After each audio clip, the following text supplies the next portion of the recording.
আজান ও একামতের মাঝখানে আল্লাহর একটা নাম পড়বেন, আপনার জীবনে আর কোনো রিজিকের অভাব হবে না, টাকার অভাব হবে না।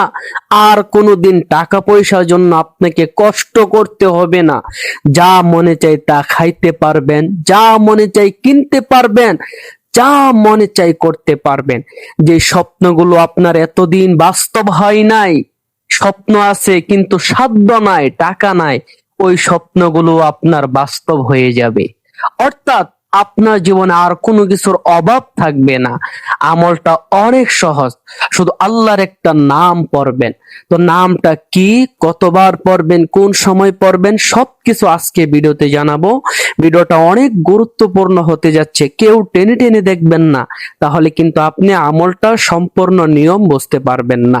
তো চলুন কথা বাড়াবো না, মূল আলোচনা শুরু করে দেই। তার আগে ছোট্ট একটা অনুরোধ করব, এমন সুন্দর সুন্দর আমলের ভিডিওগুলো যারা প্রতিদিন দেখতে চান, পেতে চান, তারা আমাদের প্রতিদিনের আমল চ্যানেলটা এখনই সাবস্ক্রাইব করে বেল আইকন বাজিয়ে দেন, যাতে নতুন নতুন আমলের ভিডিও আপনার মিস না হয়।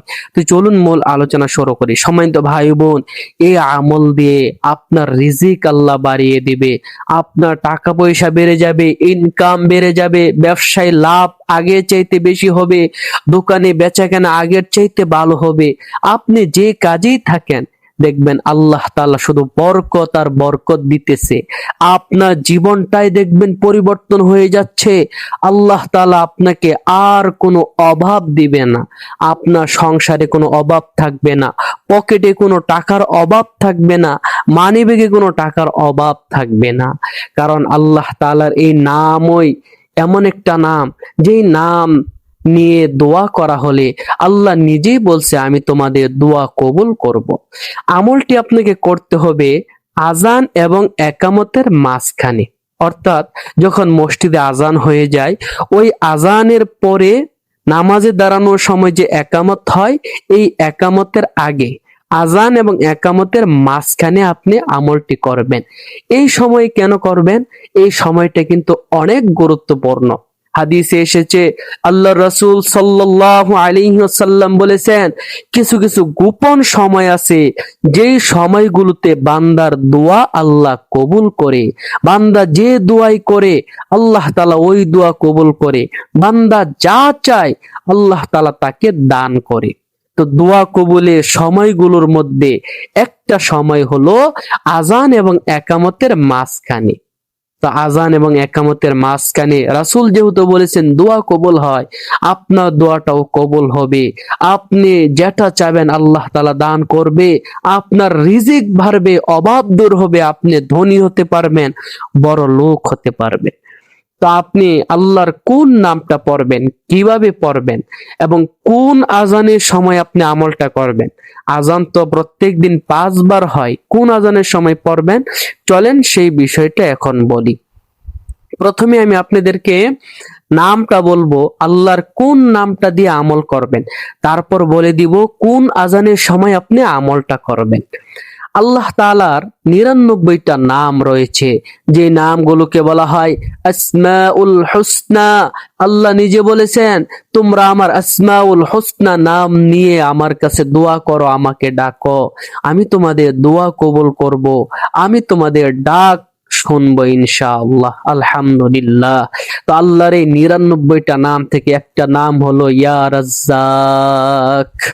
ইয়া রাজ্জাক, ইয়া রাজ্জাক। ইয়া রাজ্জাক অর্থ হে রিজিক দাতা, যিনি রিজিকের মালিক, টাকার মালিক, সম্পদের মালিক, সম্মানের মালিক, যিনি সবাইকে রিজিক দেন, যিনি টাকা পয়সা দেন, যিনি অভাব দূর করেন, যিনি টাকা পয়সা ইনকাম বাড়ান। রাজ্জাক অর্থ হলো রিজিক দাতা। তো এই নামের অর্থই হলো রিজিক দাতা। এই নামের আমল যখন আপনি এই সময় করবেন, আল্লাহ আপনার রিজিক বাড়িয়ে দিবে, ইনকাম বাড়িয়ে দিবে, অভাব দূর করে দিবে ইনশাআল্লাহ। এখন কথা হলো কোন আজানের সময় আমলটা করবেন, সেই বিষয়টা এখন বলবো। তার আগে ছোট্ট একটা অনুরোধ করব, এমন সুন্দর সুন্দর আমলের ভিডিওগুলো যারা প্রতিদিন দেখতে চান, ভিডিওতে একটি লাইক করে আমাদের প্রতিদিনের আমল চ্যানেলটি এখনই সাবস্ক্রাইব করে বেল আইকন বাজিয়ে দেন, যাতে নতুন নতুন আমলের ভিডিওগুলো আপনার মিস না হয়। সম্মানিত ভাই ও বোন, আমলটি আপনি কোন নামাজের সময় করবেন? আমলটি আপনাকে করতে হবে আল্লাহর এই নাম ইয়া রাজ্জাক 100 বার পরে আমলটি করতে হবে। তো 100 বার যেহেতু পড়বেন, একটু সময়ের দরকার। এখন আপনি দেখবেন কোন আজানের পরে নামাজের সময় একটু দূরে, মানে কোন আজানের পরে নামাজের সময় একটু বেশি থাকে। আমি আপনাদেরকে বলে দেই, জোহরের আজানের পরে কিন্তু নামাজের সময় বেশি থাকে। মানে জোহরের আজান হওয়ার আধা ঘন্টা পরে জামাত হয় মসজিদে। তো আপনি চেষ্টা করবেন জোহরের সময় করার জন্য, যেহেতু আমলটা করতে একটু সময় লাগবে। আপনি জোহরের আজানের পর সাথে সাথে আমলটা করবেন, আজান এবং একামতের মাঝখানে আমলটা আপনি শেষ করবেন। আমলটি করার প্রথম 3 বার ইস্তেগফার পড়বেন, 3 বার দরুদ শরীফ পড়বেন, তারপর ইয়া রাজ্জাক 100 বার পড়বেন, তারপর কয়েকবার দরুদ শরীফ পড়ে পারলে একটু হাত তুলে দোয়াও করবেন। ইনশাআল্লাহ আল্লাহ তাআলা আপনার রিজিক বাড়িয়ে দিবে। আমলটি আপনি নিয়মিত করেন, অল্প দিনে আপনি পরিবর্তন দেখতে পাবেন। ভিডিওতে একটি লাইক করে ভিডিওটা বেশি বেশি শেয়ার করে দিবেন, যাতে আরো অনেক মানুষ জেনে আমল করে উপকৃত হতে পারে। আপনি অসংখ্য সওয়াব পাবেন। আর এরকম সুন্দর সুন্দর আমলের ভিডিও প্রতিদিন দেখতে আমাদের চ্যানেলটি সাবস্ক্রাইব করতে কিন্তু কেউ ভুলবেন না।